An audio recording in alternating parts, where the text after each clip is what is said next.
The story begins as the hero's party finally arrives at the Demon Lord's castle. After months of preparation, they believe this is the moment they've been waiting for. They studied every ability of the Demon Lord and his commanders, and their leader, Yuga, is confident this time will be different. But the moment they step inside, reality hits them hard. Someone is already waiting.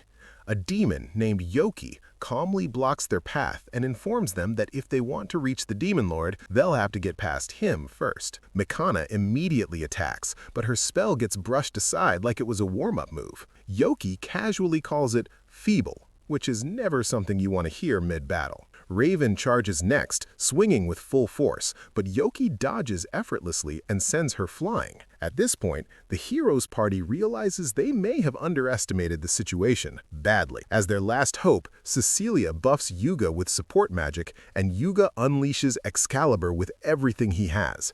For a moment, it looks impressive, until Yoki responds with Endless Dark, completely overwhelming the attack. In a single strike, the entire hero's party is wiped out. Game over. Or so it seems. Instead of killing them, Yoki looks disappointed. He heals all of them, but his attention lingers on Cecilia a little too long. Before he can process whatever feelings he's having, Demon Lord Knights show up and question why the heroes are still alive. They even call Yoki a pervert for staring, which he quickly denies, very unconvincingly. Rather than killing the heroes, Yoki orders the knights to dump them near a human village. As they leave, Yoki quietly says goodbye to the angel he just met. 1 month later, Yoki reports to the Demon Lord, who complains that the heroes keep coming back and losing, 13 times to be exact. The Demon Lord wonders why Yoki doesn't just kill them. Yoki brushes it off, but when the Demon Lord threatens to send subordinates instead, Yoki steps in, knowing they wouldn't stand a chance. The truth is, Yoki is ridiculously overpowered, but he hides it. He knows the heroes actually have the potential to defeat the Demon Lord, and if he keeps sparing them, things could go wrong, so he decides that next time, things will end properly. When the heroes return, they're more determined than ever, but nothing changes. Their attacks still don't work, and even Yuga's strongest Excalibur strike does 0 damage. Yoki bluntly tells them the truth. They can't win.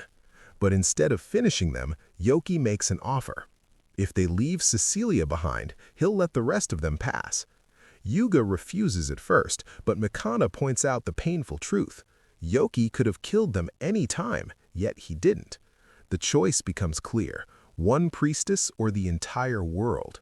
Cecilia makes the decision herself, telling them to go on without her. With heavy hearts, they leave, promising to return.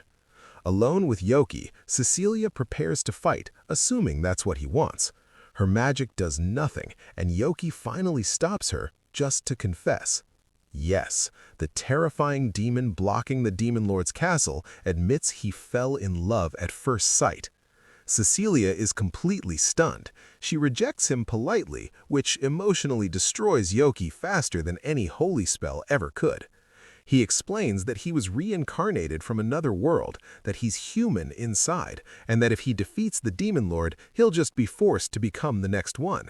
So, instead, he chose to do nothing, until he met her. Cecilia tells him that if he truly has a human heart, then he should use his power to help people. She invites him to see the outside world. Sometime later, the Demon Lord is defeated, and the heroes are celebrated as saviors. The kingdom declares a 3-day victory festival. Meanwhile, Yoki removes his demon horn and heads towards the capital. Disguised as a human, Yoki registers at the Adventurers Guild and starts at F rank. The receptionist casually explains the ranking system like it's no big deal, clearly more concerned about not doing extra paperwork during the festival. Yoki begins grinding quests, earning money and ranking up at an insane speed. Rumors spread fast. Eventually, Cecilia finds him and asks him to visit her home. There, she warns him that rising too quickly could attract dangerous political attention from other nations. Yoki reassures her, accidentally confesses again without realizing it, and promises to stay low profile. Then comes the real boss fight, meeting Cecilia's mother. After a very intense test, Yoki passes by proving he respects Cecilia's feelings. In the end, Cecilia allows him to call her by name, and she calls him Yoki in return. For Yoki, this small moment feels like the greatest victory of all. The next day, with Yoki out on another simple adventurer quest, he tracks down a cockatrice and easily dodges all of its deadly laser attacks like he's avoiding raindrops. Once the monster gets close enough, Yoki fires a powerful thunderbolt, instantly turning the terrifying bird into what looks suspiciously like fantasy world fried chicken. After collecting every last feather, he casually completes a quest that was supposed to take an entire week in just one day. As Yoki heads back, he suddenly runs into a familiar face. Seek appears out of nowhere and is shocked to see his former captain alive. Moments later, more of Yoki's old demon subordinates arrive, including the Dullahan Duke and the Harpy Happiness. They're all confused about why Yoki looks completely human now, with no horn or wings in sight. Yoki finally explains everything. He admits that he confessed to Cecilia, got rejected instantly, and decided to live as a human adventurer instead. The demons are stunned, but when Yoki tells them they're free to live their own lives now, they immediately refuse. Instead, they insist on following him so they can see the girl who made their captain abandon demon life. Yoki warns them that blending into human society will be troublesome, but the demons aren't discouraged at all. In the end, Yoki gives in and helps them disguise themselves as humans by removing their demonic features. Unfortunately, this includes stripping Happiness of all her feathers, which earns Yoki a very well-deserved scolding from Cecilia later. Yoki admits his mistake and apologizes, while the demons quietly enjoy watching their overpowered captain suffer. Cecilia invites everyone inside for tea, surprised at how natural the demons look as humans. Duke explains that they all made serious efforts to adapt, and he reveals that Yoki is the reason their demon group was so relaxed back in the Demon Lord's castle. In the past, Yoki constantly refused to work, driving the Demon Lord insane. When Duke once tried to punish him, Yoki blew his head clean off, earning everyone's eternal respect. Suddenly, Yoki realizes that Happiness and Seek are missing. Panicking, the group searches the mansion and finds Seek peacefully sleeping on Cecilia's lap in the courtyard. Cecilia explains that she was watching him play until he got tired and fell asleep. However, Happiness is still nowhere to be found. It turns out that Sophia discovered Happiness and mistakenly recruited her as a new maid. When Yoki tries to correct the misunderstanding, Happiness stubbornly refuses to quit and officially becomes a maid, shocking everyone. After the chaos settles, Cecilia's mother quietly suggests that Yoki takes Cecilia out the next day, since she desperately needs a break. Hearing this, Yoki immediately agrees to the parent-approved date. The next day, Yoki waits nervously at their meeting spot. Cecilia arrives in a disguise, wearing glasses and a different outfit. Yoki is completely off guard and takes a moment to recover, blaming it on the glasses. Cecilia apologizes for the trouble, but Yoki promises it will be the best date ever. The two spend the day walking around the city, visiting shops and admiring sweets. Cecilia excitedly points out cute cakes, flowers, and even cats, while Yoki silently struggles to keep his composure. They stop by a clothing shop where Yoki helps her choose a beautiful red dress, and Cecilia admits that she already feels refreshed just spending time with him. Things take a turn when they run into Yuga and Mikana, who are also on a disguised date. Yuga immediately invites Cecilia to join them, completely ignoring Yoki at first. Mikana, clearly annoyed, tells Yoki to do his best to steal Cecilia away so Yuga will finally pay attention to her instead, then immediately insults him right after. At an accessory shop, Yoki offers to buy Cecilia a gift. He carefully picks out a necklace that suits her perfectly, and Cecilia is genuinely happy. Unfortunately, Yuga ruins the moment by showing off the most expensive accessory in the store and forcibly removing Cecilia's disguise, instantly drawing a massive crowd. Cecilia is swept away by fans, while Yoki gets pushed aside like he doesn't exist. As he searches for her, Yoki runs into Raven, who's being chased by an overly enthusiastic group of girls. Yoki saves him by pointing in a random direction and yelling that the hero is over there, successfully redirecting the crowd. In a quiet alley, Raven finally speaks and reveals that he's insecure about his soft voice. Yoki reassures him, saying everyone has something they don't like about themselves.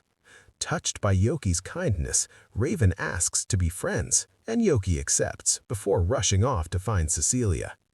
Later, Yoki hears a child crying and reunites with Cecilia while helping a lost boy find his mother. Yoki dramatically declares himself a hero, only to get scolded by Cecilia immediately, which somehow makes the child laugh. The next day, Yoki learns that Cecilia collapsed from exhaustion and caught a cold. Her mother explains that Yuga's reckless behavior exhausted her even more, and Sophia had to forcibly remove him. Yoki is allowed to visit Cecilia, but she's embarrassed about him seeing her room, especially her stuffed bear, which thankfully Sophia hides. Yoki apologizes for overworking her on their date, but Cecilia turns the blame onto him and demands another date as compensation.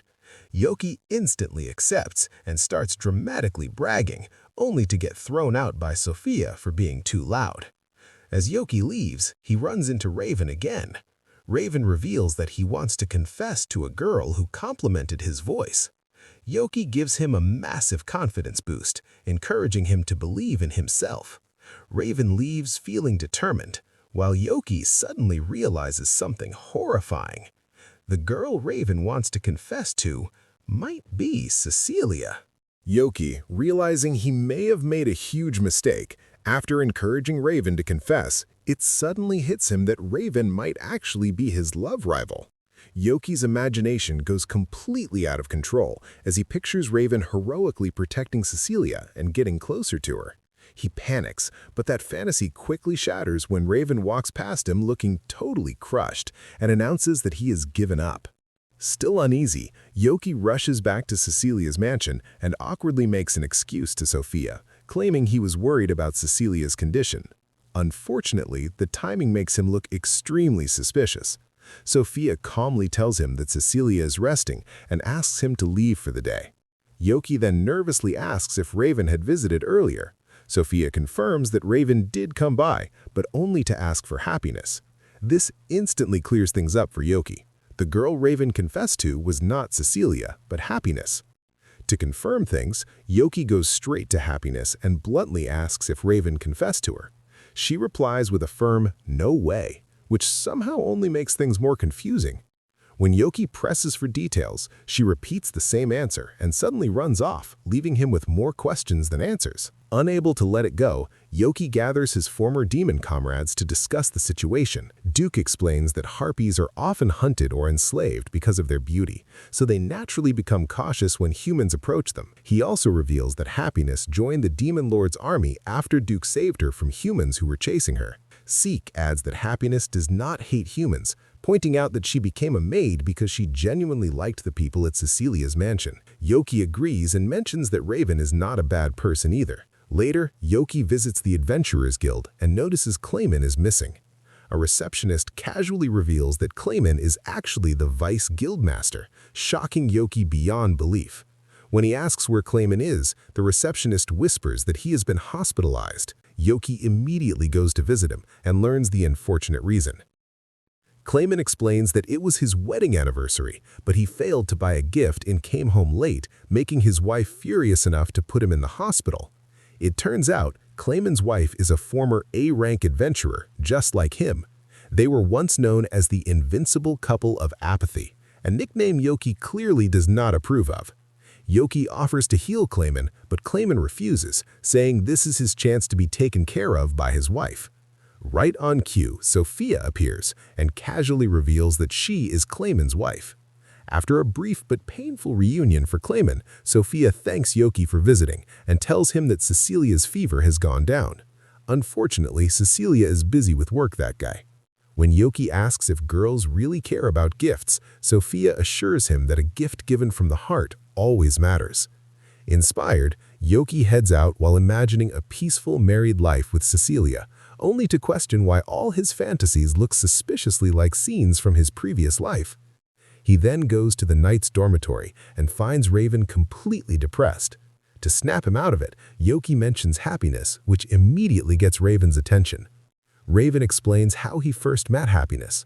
While patrolling, he saw her being harassed by some men and quickly drove them away. As he left, Happiness thanked him and complimented his soft voice, even saying she envied it. That single moment left a deep impression on him. Yoki comforts Raven, explaining that Happiness has trauma involving humans and that it may be too early for him to give up. The two head out together to buy gifts. Yoki happily finds the necklace he wants for Cecilia, while helping Raven choose a gift for Happiness. Raven worries that a present might scare her, but Yoki confidently explains that heartfelt gifts always reach people.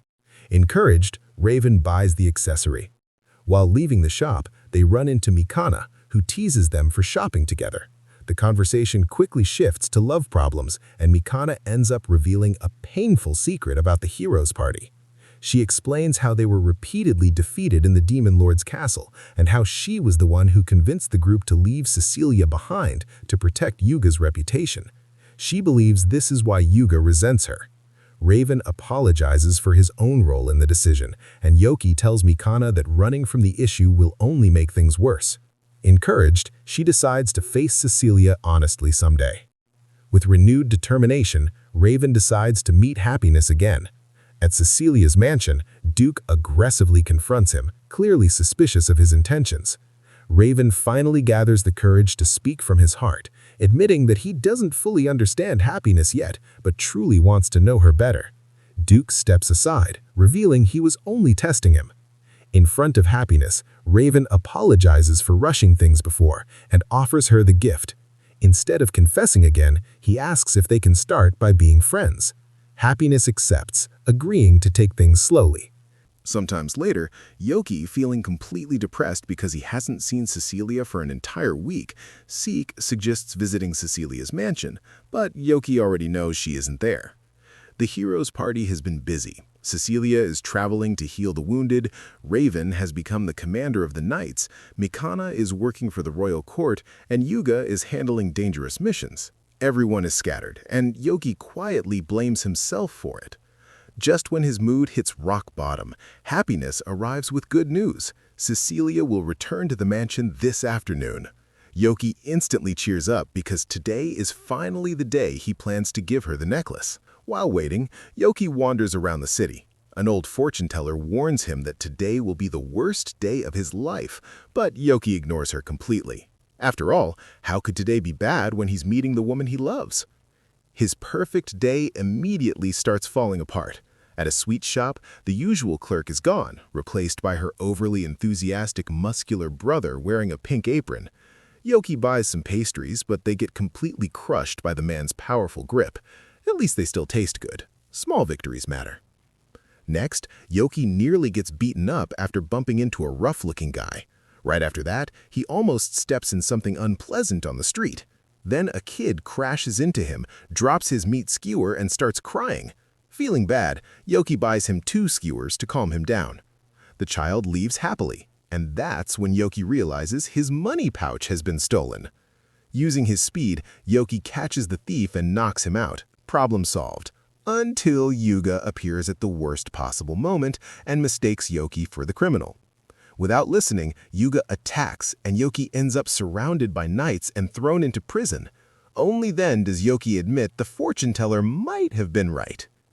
In jail, Duke shows up and reassures Yoki that Raven is investigating. Soon the truth comes out, Yoki is declared innocent, and Yuga invites Yoki to a restaurant as an apology. There, Yuga admits Raven scolded him harshly using written notes. Yuga then asks Yoki about his relationship with Cecilia and even begs for advice on how to become her friend. Yoki refuses, knowing he's his love rival. When Mikana's name comes up, Yuga claims Mikana hates Cecilia and accuses her of abandoning her in the past. This sparks a serious argument. Yoki snaps and tells Yuga the truth. Cecilia chose to stay behind herself, and Yuga was the one who made the final decision.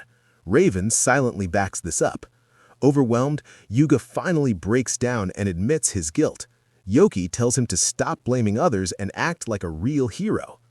After calming down, Yuga decides to apologize to Mikana properly. He drags Yoki and Raven along, but barges into Mikana's room while she's changing, leading to absolute chaos. Still, Yuga sincerely apologizes and asks her to scold him like she used to. Mikana does exactly that, very enthusiastically, and their friendship is finally repaired. With that resolved, Yoki rushes to Cecilia's mansion. Along the way, his bad luck suddenly turned into good luck. The fortune teller says his fate has changed, the sweet shop clerk apologizes and gives him free pastries, and even the skewer kid's family rewards him. At the mansion, Cecilia warmly welcomes Yoki. They talk about everything that happened, Happiness and Raven becoming friends, and the heroes' party reconciling. Soon, Yuga, Mikana, and Raven arrive to personally apologize to Cecilia for abandoning her in the past. Cecilia forgives them, explaining how hard it was for them to fight without a healer, and she never blamed them. Later, Yoki and Cecilia walk together in the forest. Cecilia thanks him for helping everyone reconcile and for becoming part of her world. Finally, Yoki gives her the necklace he's been saving since their first meeting. Cecilia happily accepts it, while Yoki ends up crying instead. Cecilia finds it amusing and admits that her life has been more fun since meeting him. Then we see another village where bandits attack and terrorize the people. Suddenly, a mysterious swordsman appears, effortlessly killing the bandits, but he looks bored. A few days later, Yoki and Seek travel with Cecilia to a village that was recently attacked by bandits. They ride together in a carriage, and Yoki is clearly unhappy because Seek tagged along, ruining his chance to spend some alone time with Cecilia. Seek, on the other hand, is way too excited about the ride, enjoying every bump like it's a theme park attraction. Cecilia apologizes for dragging them along, but suddenly the carriage jolts, making her feel sick. Worried, Yoki checks on her, and Seek immediately offers one of his secret pixie potions. Thankfully, it works, and Cecilia feels much better. Seek smugly brags about being useful, which quickly turns into another childish argument with Yoki. Cecilia watches them bicker and smiles, relieved she won't be alone on this mission.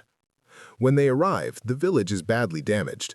The village chief greets Cecilia with gratitude and is surprised to see her companions. After she explains that Yoki and Seek are skilled healers, the chief trusts them and leads them to the shelter. The trio spends hours healing the injured villagers together. Yoki quietly watches Cecilia work, impressed by how sincerely she dedicates herself to helping others. During the healing, Yoki notices something strange. Despite the bandit attack, no one in the village actually died. The chief explains that the bandits suddenly fled after a mysterious man attacked them. While Yoki thinks about this, he notices Cecilia growing exhausted. When she refuses to rest, Yoki secretly uses magic to put her to sleep. The villagers panic at first, but he quickly explains that he only forced her to rest. When Cecilia wakes, she is clearly upset. Yoki apologizes for acting without her consent, but explains that pushing herself further could have seriously harmed her. She admits he has a point, but asks him not to do something like that again. Yoki promises, and when he tells her that everyone has already been healed, she thanks him warmly, making him blush instantly. Soon after, the village chief asks Cecilia to check on a girl named Teal, who lives on the outskirts of the village and suffers from a chronic illness. The group visits her home, where they find Teal calmly reading. When she starts coughing, Seek gives her pixie medicine. She hesitates at first, but Yoki reassures her that Seek is reliable, even if he looks like an airhead. The medicine works quickly, and Teal feels better. Teal believes her recovery is thanks to the village's local deity. She explains that there is a statue outside the village that protected her during the bandit attack. She even recalls a childhood memory where the statue glowed with dark power and saved her from wolves. While Teal firmly believes it's a god, Yoki and Cecilia grow uneasy. They visit the statue and immediately realize it's actually a demon gargoyle. Before they can react, the statue comes to life and attacks. Seek defeats it easily, and Yoki demands answers. The gargoyle explains that it was created to protect a shrine, but was stolen by bandits. When the bandits attacked the village, it retaliated and drove them away. Since then, the villagers mistakenly worshipped it as a deity. Yoki realizes the gargoyle means no harm and apologizes for disturbing it. Later that night, Yoki deliberately sends Seek away so he can walk alone with Cecilia. The two talk about the gargoyle, and Cecilia admits she was worried but trusts Yoki's judgment. As the conversation dies down, an awkward silence follows. Suddenly, Cecilia trips, and Yoki catches her just in time.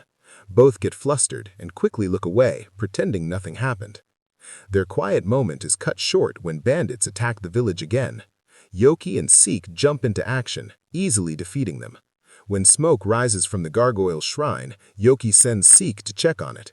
After finishing the remaining bandits with a powerful spell, Yoki notices Seek hasn't returned and rushes after him with Cecilia. At the shrine, they find Seek injured and a man standing over the gargoyle. Cecilia identifies him as Miller, a hero from another empire. Seek explains that Miller attacked the gargoyle despite it protecting Teal. Yoki tries to stop him, but Miller insists on killing all demons and even says he wants war. Yoki attacks with magic, but Miller's sword absorbs every spell. Cecilia warns that the weapon is a magic-eating sword. Despite using stronger and stronger magic, Yoki's attacks keep getting absorbed. However, the sword eventually reaches its limit and shatters. Yoki defeats Miller, but lowers his guard, allowing Miller to injure Teal and escape. Furious with himself, Yoki loses control and transforms into his true demon form. He hunts Miller down in the forest and overwhelms him completely. But just as he's about to kill him, Yoki remembers Cecilia and stops himself, sparing Miller's life and leaving him defeated. Yoki returns to the village in human form, where Cecilia immediately heals his injuries and breaks down in relief. The next day, they discuss how to heal the gargoyle. Since demons aren't allowed in Minerva, Yoki turns the gargoyle into a stone statue so they can secretly take him along. Back at Cecilia's house, Teal starts working as a maid. However, when she asks to place the stone gargoyle inside the house, Celia bluntly refused, crushing Teal's hopes completely. And that's how episode 5 comes to an end. Subscribe to Recap Sama for more anime recaps like this one.